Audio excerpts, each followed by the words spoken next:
La nouvelle année est souvent synonyme de motivation, de changement, de renouveau. Du coup, c'est la période idéale pour faire quelques changements rapides et efficaces sur ton site internet pour le préparer pour la nouvelle année. Dans cette vidéo, tu trouveras 7 changements à faire sur ton site internet pour attaquer la nouvelle année du bon pied.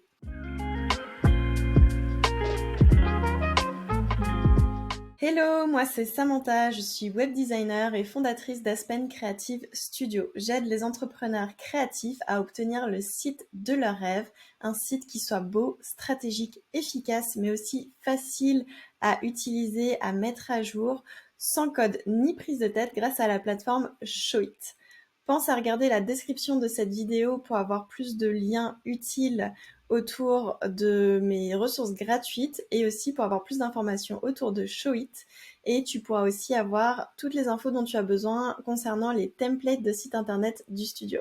Dans cette vidéo, je t'ai préparé 7 actions à faire sur ton site internet pour le préparer pour cette nouvelle année. Les premières sont très rapides et simples, tu peux les faire dès aujourd'hui. La toute dernière est un peu plus longue, donc il faudra te bloquer un peu plus de temps si tu souhaites la mettre en place, mais toutes les autres actions sont très rapides à mettre en place pour bien commencer cette année. La première action consiste à mettre à jour l'année dans le copyright de ton footer. Donc le footer, c'est quoi? C'est le pied de page de ton site internet que tu peux voir sur la capture d'écran dans l'iPad. Donc c'est tout en bas. C'est là qu'on retrouve généralement la navigation rapide, les liens vers tes réseaux sociaux. Et tout en bas, on a tendance à mettre un copyright avec l'année, le nom de ton business, parfois aussi avec la mention tout droit réservé. Donc est-ce que c'est utile ou pas? Pour faire simple, oui et non, parce qu'en fait, en France, afficher le symbole copyright ou la mention tout droit réservé ne t'apporte pas de protection particulière. Tu es déjà protégé d'office par le fait que le site t'appartient et tout ce qui est sur ton site t'appartient. Donc tous les éléments de ton site, que ce soit les textes, les images, les vidéos, sont d'office soumis aux droits d'auteur sans avoir besoin de le mentionner. Alors, tu te demandes peut-être pourquoi l'afficher. Donc, c'est intéressant de l'afficher, même si ce n'est pas obligatoire, parce que c'est un élément qu'on a l'habitude de voir depuis de très nombreuses années sur les sites, donc ça peut rassurer ton internaute. C'est aussi quelque chose qui peut permettre de montrer que ton site est à jour. Je pense que tu as déjà été sur des sites, par exemple, tu navigues sur un site qui date de 2016 et tu te demandes si la personne est toujours en activité, si les infos sont à jour. Donc le fait de garder cette année à jour dans le footer de ton site permettra de montrer que ton site est toujours d'actualité. Ça peut aussi te permettre d'asseoir une certaine ancienneté si jamais tu mets un laps de temps, comme l'exemple qu'on a vu juste avant. Donc par exemple, l'année de création tiret l'année en cours. Donc ça peut montrer que ton site est installé depuis plusieurs années, ce qui montre une certaine expertise, ancienneté, notoriété. Et ça peut aussi être dissuasif de voler ton contenu si jamais quelqu'un n'est pas au courant que dans tous les cas, il était quand même protégé. En tout cas, ça ne mange pas de pain. Comme tu vois, il y a plusieurs avantages à avoir cette année dans ton footer. Donc, n'hésite pas à le mettre à jour dès aujourd'hui si ce n'est pas déjà fait. Et pour tous mes clients template ou en one-to-one, je mets en fait une petite ligne de code. C'est la seule ligne de code que l'on trouvera dans mes templates parce que Showit, c'est une plateforme no-code pour nous simplifier la vie.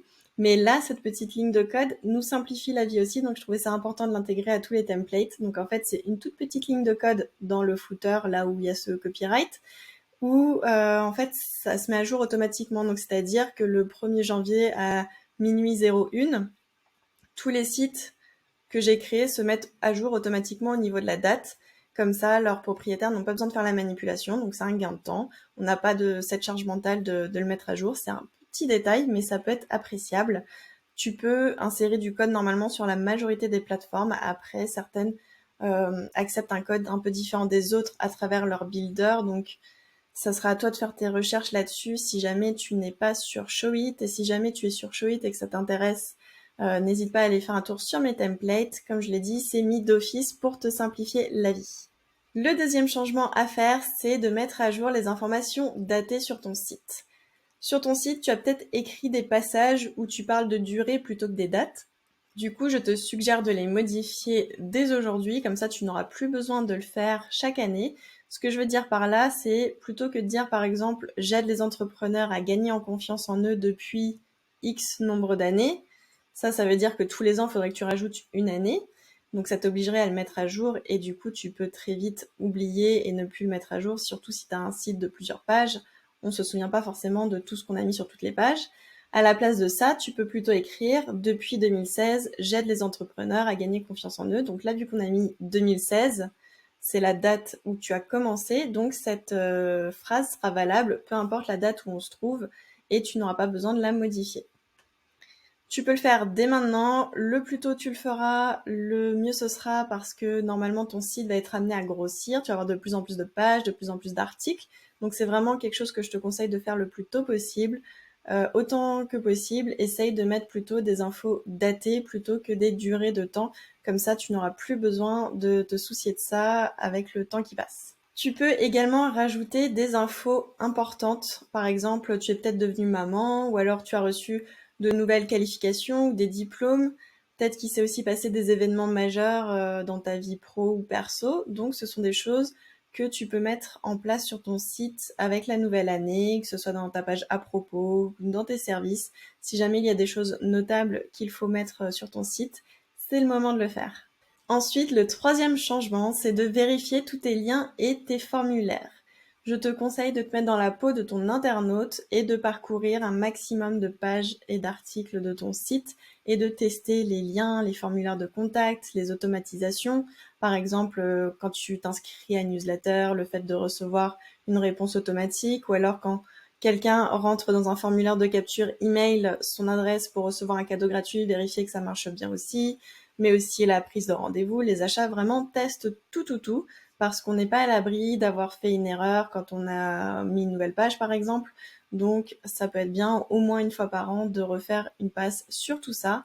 Ça va te permettre de voir vraiment l'expérience des internautes, vérifier que tout fonctionne bien, vérifier que tes emails automatiques sont à jour. Et bien sûr, donc là, je te le dis de le faire pour la nouvelle année, mais si tu peux le faire plus souvent, ça peut être bien. Tu peux te faire ça, par exemple, de façon trimestrielle pour vérifier que tout est OK, notamment si tu utilises des plateformes tierces. Imaginons si tu es sur WordPress et que tu as pas mal d'extensions pour faire une chose et l'autre, il peut y avoir des problèmes de compatibilité, donc c'est important de tester régulièrement. Sur Showit, tu n'as pas ce problème sur les templates en tout cas, parce que toutes les fonctionnalités sont intégrées à Showit. Tu n'as pas besoin, sauf besoin exceptionnel, d'aller chercher sur des extensions ou des plateformes tierces. Donc ça limite le risque de bug. Par contre, on n'est pas à l'abri d'avoir mal réglé un lien ou d'avoir mal recopié quelque chose. Donc vraiment, teste un maximum de pages pour vérifier que tout fonctionne bien. Ensuite, avec la nouvelle année, tu peux également en profiter pour mettre à jour tes tarifs. Le nouvel an s'y prête bien parce que tu as peut-être gagné en expertise, peut-être que ton calendrier est déjà booké plusieurs mois en avance, peut-être que tes offres ont évolué. Donc symboliquement, ça se fait souvent au 1er janvier d'augmenter ses tarifs. N'oublie pas cependant que tu n'as pas à te justifier, c'est toi qui choisis tes tarifs. Moi, c'est juste une suggestion. Si jamais tu trouves ça pertinent d'augmenter tes tarifs, ça peut être le bon moment. Pas besoin d'expliquer pourquoi, c'est toi qui es maître de tes tarifs. Par contre, n'oublie pas que si tu affiches tes prix sur ton site, il faut que tu aies des conditions générales de vente. C'est la loi, donc n'oublie pas ce détail. Le 5e point, c'est de faire le point sur tes statistiques. Ça veut dire que tu vas regarder plusieurs mois. Si jamais tu as lancé ton site dans l'année, tu n'auras peut-être pas une année, mais s'il est plus vieux, tu auras une année complète. En tout cas, tu as de la donnée sur plusieurs semaines et plusieurs mois que tu peux analyser. Ça va te permettre de dégager des tendances et des conclusions aussi grâce à ces statistiques sur les articles qui ont le mieux marché, la source principale de trafic vers ton site, combien de temps les internautes passent sur ton site, etc.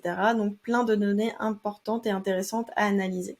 Les avantages de faire ça, c'est que tu vas pouvoir adapter ta stratégie sur toute l'année à venir pour produire du contenu qui plaît à tes internautes, pour qu'ils marchent encore mieux, pour déterminer aussi les canaux sur lesquels tu vas te concentrer pour amener du trafic. Et tu vas aussi pouvoir vérifier qu'il n'y a pas de problème à régler sur ton site ou sur tes réseaux par rapport à le temps que les personnes passent sur ton site. S'ils restent très peu longtemps, ça veut dire qu'il faut que tu changes des choses sur ton site. Peut-être qu'il y a des liens qui ne marchent pas, plein de choses à vérifier par rapport à ça. Donc vraiment, c'est l'occasion de faire le point sur toutes tes statistiques avec une bonne vision d'ensemble. Le point numéro 6, c'est de mettre à jour ta page de lien, aussi appelée arbre à liens. Peut-être que tu as déjà entendu parler de ce terme, peut-être pas.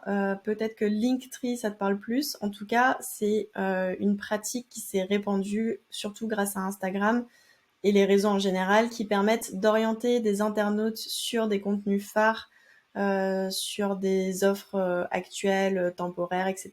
Avec une page plus simplifiée. En fait, on va avoir une page avec juste des liens principaux, plutôt que de les envoyer sur une page d'accueil où là, on va avoir un parcours plus général, mais on va pas révolutionner notre page d'accueil tous les mois, alors qu'un Linktree, c'est facile. Si on veut mettre quelque chose en avant, de le modifier. C'est plus efficace parce qu'on a juste des liens principaux pour orienter la personne en fonction de là où elle a besoin d'aller. Donc vraiment, je te conseille de mettre à jour ton arbre à liens pour la nouvelle année parce que a priori, tu l'as mise à jour, cette page, plusieurs fois dans l'année par rapport à tes offres du moment et tes besoins. Peut-être que c'est un micmac ou alors tu as trop de boutons.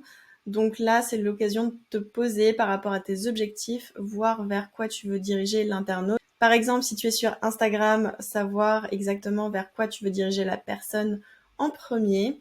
Et je te conseille d'avoir cette page sur ton propre site, comme ça tu pourras analyser le trafic par rapport à cette page, voir si beaucoup de personnes arrivent sur cette page, où est-ce qu'elles vont ensuite. Et tu vas aussi pouvoir immerger directement l'internaute dans ton univers par rapport à des plateformes comme Linktree où tu es plus limité sur le visuel, à part si tu payes. C'est dommage de payer alors que tu peux le faire sur ton site internet gratuitement. C'est juste ajouter une page. Sache que tous les templates du studio sont équipés de cette page lien que tu peux facilement modifier pour l'adapter à tes besoins. Donc voilà, fais le point sur l'année passée, tes objectifs pour l'année à venir et adapte cette page de lien pour qu'elle reflète ce vers quoi tu veux orienter tes internautes et pour les convertir le plus efficacement possible. Le dernier point qui est le plus chronophage, c'est de mettre à jour tes preuves sociales. N'oublie pas que tes preuves sociales sont l'or de ton business et de ton marketing. Quand je parle de preuves sociales, je parle de portfolio, de témoignages, de résultats clients, de collaborations, d'invitations que tu as pu avoir. En fait, c'est le fait d'avoir d'autres personnes qui parlent de toi pour toi. Ça a plus d'impact. Et aussi de montrer que tu as collaboré avec telle ou telle personne qui ont une expertise, une notoriété, qui va du coup te profiter également. Donc peut-être que tu le fais régulièrement, mais si ce n'est pas le cas, la nouvelle année, c'est l'occasion de remettre tout ça à plat, de te bloquer quelques heures pour mettre à jour tous ces projets, les témoignages, etc. de l'année qui vient de s'écouler. N'oublie pas que les preuves sociales que tu mets en avant vont parler aux personnes qui ont un profil similaire. Donc, il faut mettre en avant les projets qui correspondent à ce que tu veux attirer pour l'année à venir. Peut-être que tu as eu des projets qui ont fait rentrer de l'argent dans ton business, c'est toujours bien, mais qu'ils ne sont pas tes clients idéaux. Alors, tu vas peut-être éviter de le mettre sur ton site parce que ce n'est pas cette cible-là que tu veux toucher pour l'année à venir. C'est à toi de voir vraiment en fonction des différents projets que tu as fait, ceux qui sont le plus pertinents pour t'attirer les clients que tu souhaites avoir dans le futur. Si jamais tu as du mal à récolter des témoignages qui soient riches en détails, qui réussissent à captiver et à convertir ton client idéal par la suite, je te conseille de télécharger mon guide gratuit Comment récolter des témoignages en or. C'est dans la description. Tu recevras tous mes conseils ainsi qu'une trame de questions à poser à ton ancien client pour qu'il puisse répondre et ça lui permet de développer plus ses réponses et de laisser un témoignage beaucoup plus qualitatif qui, toi, te sera plus utile dans ton marketing. Donc n'hésite pas à aller voir, c'est dans la description. J'espère que cette vidéo t'a été utile. Tu connais maintenant les 7 changements à faire pour cette nouvelle année afin d'attaquer l'année du bon pied. Pense à regarder la description de cette vidéo si jamais tu vas avoir des ressources gratuites comme mon guide gratuit dont je viens de te parler pour récolter des témoignages en or. Tu pourras aussi obtenir plus d'informations sur Showit et mes templates de site internet. Je te dis à très bientôt.